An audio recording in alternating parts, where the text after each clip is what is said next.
I'm Jim Sinicropi, and welcome to FLX Weekly here on Finger Lakes One. It is Wednesday, May 31st, 2023, and we're live inside the FingerLakes1.com studios, where I'm joined by Cayuga Lake Wine Trail Executive Director Katherine Chase, and we're going to taste a pair of local rosé wines that recently appeared in VinePair's annual ranking of top rosé wines. So that should be exciting. It's the last day of the month, the first weekend of June coming up, and everybody's in good spirits here in the Finger Lakes. But today's show is brought to you by Lincoln Hill Farms. Head out to Lincoln Hill Farms in Canandaigua for family fun with live music, good eats, cold brews, and a great time for Father's Day on Sunday, June 18th from 1 to 8 p.m. Save the date and bring your dad, uncle, grandfather, or any father figure in your life to a one-of-a-kind entertainment experience at Lincoln Hill Farms.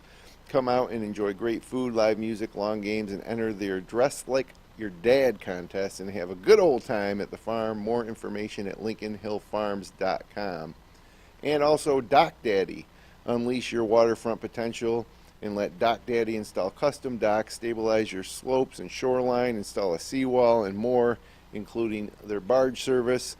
A local company serving Finger Lakes homeowners. Call 585-739-5415 to schedule a consultation today.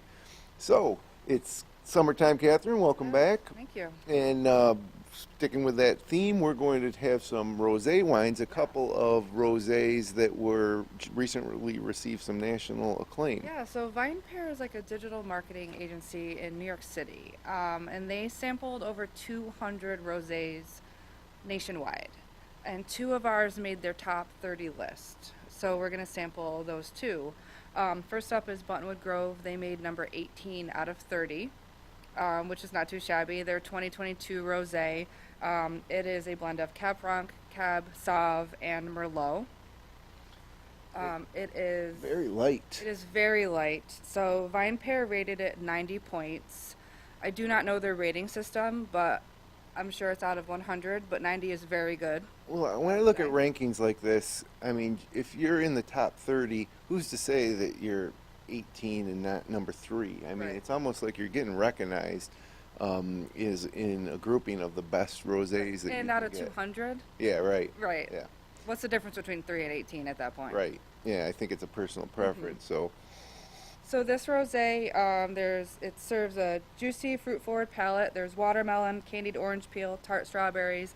It's bright, zingy acidity. It makes an ideal lakeside summer for picnics. I do taste the watermelon. And I'm not a big rosé drinker, and I honestly don't know too much about rosé, but you mentioned the grapes that went into this, and those are typically red wine grapes. Yep. So a rosé is typically red wines, but without the skin. So as we've learned over the years I've been on here, the color comes from the skins. Mm-hmm. So this would be a red grape, but not fermented on the skins. And so you don't have as many tannins and... Correct. So that's why it has that more fruit forwardness to it. And like the next one we try, it does have a little bit of white in there when we get to our next sample. The winemakers are definitely starting to get a little bit more adventurous with their blends. But typically a rosé, it is pink because it is a red grape, but without the skins. And that's why it varies in color too. Maybe it did have a little bit of skin contact, but for a varied amount of time. Yeah, and I suppose the level of pink or red also plays to the character of the wine itself. Mm-hmm. But, you know, as far as rosés go, like I said, I don't have a ton of experience. I know that they really start to come out in the summertime, in spring, and are great, you know, outdoor, lakeside. Oh yeah, this is refreshing. Delicious. This is. It's a spring. It tends to be a spring release, and both of these are the 2022 vintage. So it would have been harvested in 2022. That's when they have to use that vintage year. Mm-hmm. Both released this year, so these are fresh on the shelves, and this is fantastic. Cab Sauv, Cab Franc, and Merlot. So it's sort of like the Bordeaux blend into a rosé. So, when a wine like this, like Buttonwood Rosé, makes a list like that, do they contact the winery? Do they give them some type of like thing to display? Great question. I'm not sure. I did reach out to Buttonwood's marketer, Kelly Burnett, They do submit the wines to be tasted. I don't know if they get a plaque or anything, or if they just get to use that they were part of that Yeah, list. they could print it and frame it themselves. It's always nice Yeah. to be ranked, and it's always great to see Finger Lakes wines on any Absolutely. type of national Mixed in rank. with, there was California on there was Oregon, Washington, you know, it was countrywide. So to see some Finger Lakes sprinkled in there is awesome, to see that we're starting to get up in there with those big names. And we were talking about, I asked you about the Rosé soiree in Geneva, when that was coming up, but that's usually in June, and that's a big party on Linden yeah. Street, all rosé wines. Yeah, I think it's the second or third weekend in June. I'm not exact, so do not quote me on that. And I know it typically sells out, so it could even be sold out by now. Haven't gotten there in a handful of years. Yeah, this is great. That's when I first discovered rosés. I went to one of the rosé soirees, and because a lot of people think a pink wine is going to be sweet. That's Right. kind of the misconception. Right. This is fruit forward, but it is not sweet. Right, At yeah, all. and it's funny when you mentioned watermelon. That is one of the first things that I could taste, and there's some berry. And it's got that citrus zing to it. This will go excellent with some chicken or by itself. Yeah, it's the type of thing where I don't know if I could drink a whole bottle of I could. but they're definitely delicious, and definitely, it just looks like summer. Yeah. It's beautiful. When I first poured it, not so much now, but it's hard. You can't see it on camera. There's a little bit of bubbles. There's a touch of natural effervescence to it. The camera won't be able to catch it, but there's a little bit in there. But it's fun. I like that a lot. So this came in number 18 Number 18 out of 30. of Yep. the best rosés, and it's Rated right 90. in our backyard. All right, and then we have Knapp. Up next is Knapp. This is their 2022 rosé. They were rated 89 points, number 25 on the top 30 list. This is a blend of Sangiovese, Cayuga White, Vignoles, Riesling, and Baco Noir. So we have some whites and some reds in there. It's amazing, though. The These color- are both rosé, and they don't share any of the grapes. No, none of the same grapes. And that's just like the winemaker preference, and that just shows you the personality winery to winery. So the dictionary definition of a rosé would be, like, what makes it a rosé if they're using all these different grapes? It's. The dictionary definition, I feel like I'm in like on a quiz. I should have looked it up before. Yeah, I think it would be just the use of red grapes without the skins. Someone's gonna watch this and probably cringe at me. And then able Yeah. to blend in, like you said, Riesling. Yeah, because there's no skin contact, or if there is, it's very minimal. So to describe this, there's bright minerality and citrus notes intermingled with crushed red berry and cranberry notes. I can taste the cranberry. And there's fruit forward on the nose, and then intense acidity. So different than the first one we tasted. Both good, just different. We got in there, let's see. To me, this one, the Buttonwood, was lighter,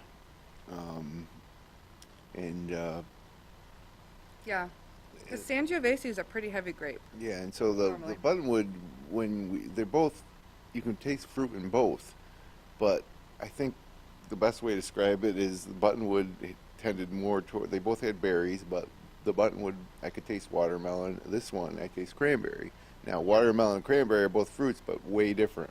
And so, Total different spectrum. Yeah. Yeah, this does have more cranberry notes and those red berry notes. It is heavier. So this might be more towards the red drinker. It is a little sweeter on the tongue. Not a lot, though. beautiful, though. Just the coloring of both of these. Oh, absolutely. It's insane how different they are in color. One's almost red and one's pink. If you picked up the bottle of Knapp, you would instinctively think that this was going to be a very sweet wine. Right. Whereas it's it not as sweet probably, as Buttonwood. I don't have it in my notes, but it's probably less than 1% residual sugar. Mhm. It's just all naturals. Because So- Cayuga White, that grape does have sugar to it a little bit. That's the sweeter of the 4 grapes that are in there. Well, I love Cayuga White. 5 grapes. Um, I do too. And, I like sweet wines. I just can't drink a lot of sweet wines, but I'd like to pair sweet wine with certain types of food and enjoy it. But I probably wouldn't sit down and knock down 3 or 4 glasses. But yeah, this is great. And so this is a 2022 vintage, and if memory serves me correct, Knapp Winery took over new ownership in 2021.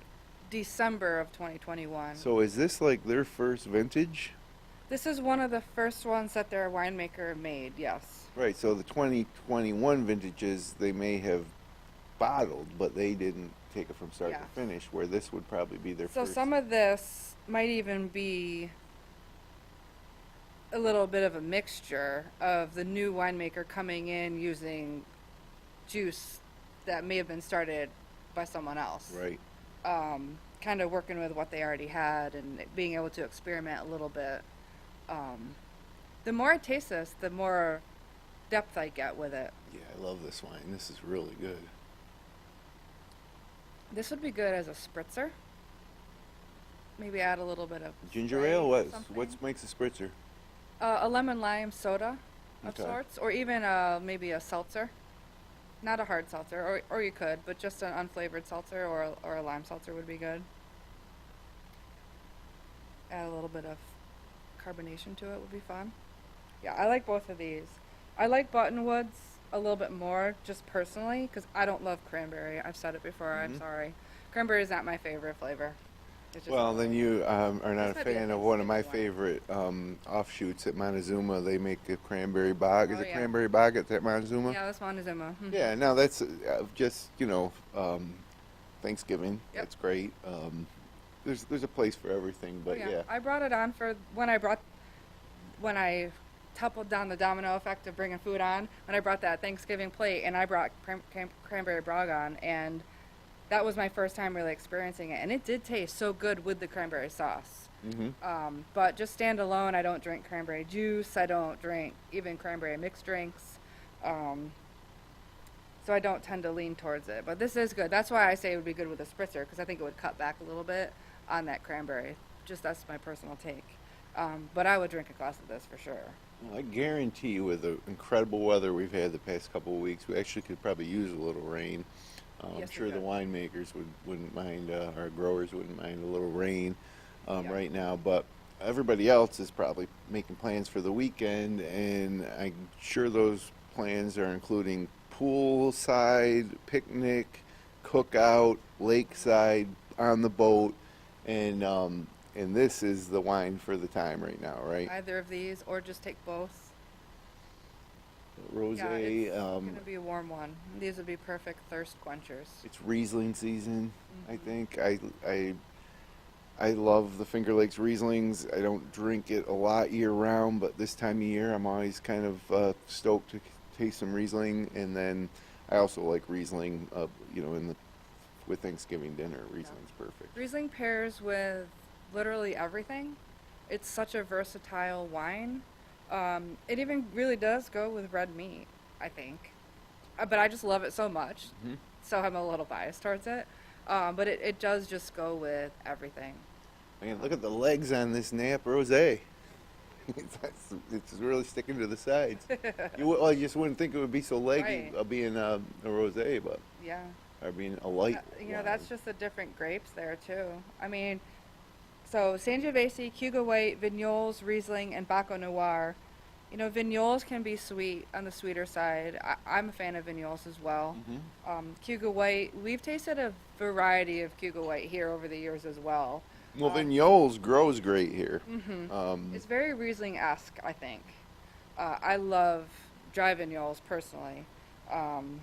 I like a drier Cayuga White as well. And when Joe came on from Americana, I remember his Cayuga White was on the drier side. But I've brought, I think, a Hosmer Cayuga White, which is more like on the 3% residual sweeter side. So it can really vary. So it's hard to say this could be a sweeter Cayuga White in here, and that could be giving it its legs.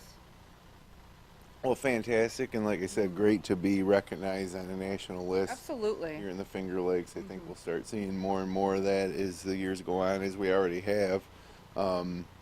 But what's going on in the wine trails this week and this month? Oh, so tomorrow we start our dog event. It's Wag Your Tail Along the Trail. It's a 14-day event from June 1st to June 14th. So we are the only wine trail that is 100% dog friendly in the tasting rooms. So we created an event around that. So every dog that comes in gets a biscuit or a treat, and then each of the wineries is doing something a little different. So some of the wineries have donation stations for some of the local animal shelters. The Ithaca Winery has a Tompkins County Animal Shelter. Long Point has a Cayuga County. Sudashill is Beverly's here in Waterloo. That's great. And then Hosmer is Fetch a Friend Rescue. There's a handful of wineries that have little photo booth spots for the dogs to have fun at. So we're just trying to cater to the dogs so that the dogs can have fun and drag the humans around to the wineries. No, it's fun for dogs. And it's fun too because people just love dogs. And if you've been following us on social media, you've seen us posting the winery dogs throughout the past handful of weeks. That's pretty cool. Yeah. Those dogs have a great life. They do. Right? They run free in the vineyards. Absolutely do. Yeah, they do. They can't eat the grapes, but at least they're not on the vines right now. Do they try to eat the grapes? Probably not. Yeah, dogs Yeah. don't like grapes, right? No, they're bad for them. Yeah, they It's are. toxic, but But I don't think they like most dogs. No, I mean, some dogs will eat anything, but pretty much, yeah. my dog can't go on the wineries. He's just too naughty. He's too naughty, yeah. Well, he is a great dog, except when he sees other dogs. Oh, yeah. It's one He of just those can't dogs. control Just himself. handle it, yeah. And then what I don't understand is, like, my dog, who's a Beagle French Bulldog mix, kind of an abomination of nature. But he'll see a deer outside our door, and he'll just sit there. He'll see a cat stroll through the yard, and he'll just sit there and look at it. But if he sees a dog, he goes crazy. Now, how does he know the difference between a cat or a deer? Or, I mean, dogs are like wines. Plenty of different varieties. Sure. There's little Chihuahuas. There's Great Danes. If it's a dog, he's going crazy. It's the smell, must be. Well, even if he's inside know. behind a door, Yeah. dogs know dogs. Yeah. So he can't go Just can't on the handle it, wine so. trail because it would ruin everybody's time. So, and that should go for everybody. You should know if your dog Yeah. can handle an event like this, right? Yeah, You don't just. You should, yes. But for the next 2 weeks, there'll be tons of lovable pooches on the wine trail for you to pet. And that's kind of it for us until August. After that, the wineries start really taking over with their events. Yeah, you don't need a reason to get out to the wineries this time of year. So you just let them do their thing. There's so Yeah. much live music. There's so many different events. And we have two great wineries here today in Buttonwood and Knapp who are always putting on great events. And Buttonwood has really become, to me, like the template of how to do it when it comes to like the entertainment and the outdoor experience. They do a great job. Here on my list, both Buttonwood and Knapp are on there. Knapp has Saturday afternoon music. They're starting to sprinkle Friday evening music here once or twice a month for your dining pleasure. Towards the end of the month is when Buttonwood really starts to amp up they have Fridays, Saturdays, and sometimes Sundays music all throughout the summer. 6 Mile Creek out in Ithaca, they do Thursday evening music. Oh, that's awesome. Yeah. I was just, I don't know if we talked about this before, but my New Year's resolution, I think last year, was to go out on Thursday nights more, go to dinner more on Thursday nights, do things more on Thursday night, extends the weekend. Yeah. So, yeah, it's great to hear that Yeah. they're doing something on Thursday night. Yep, from 6 to 8 they do music every night through the fall even. They have a really awesome outdoor space, so when it's nice out they can do that, and they have a tent or a canopy over it, so if the weather's not perfect, they can still do that there. Standalone events on the 3rd, so that's this weekend, Saturday. I can't believe it's June already. I know. Hosmer has a charcuterie class, a build your own charcuterie class. Ooh. They did it once before in April and it was so popular they're doing it again. Hosmer has a summer solstice party on June 17th, since we're already almost officially actually in summer. June 21st, longest day of the year. Yep. We're almost there.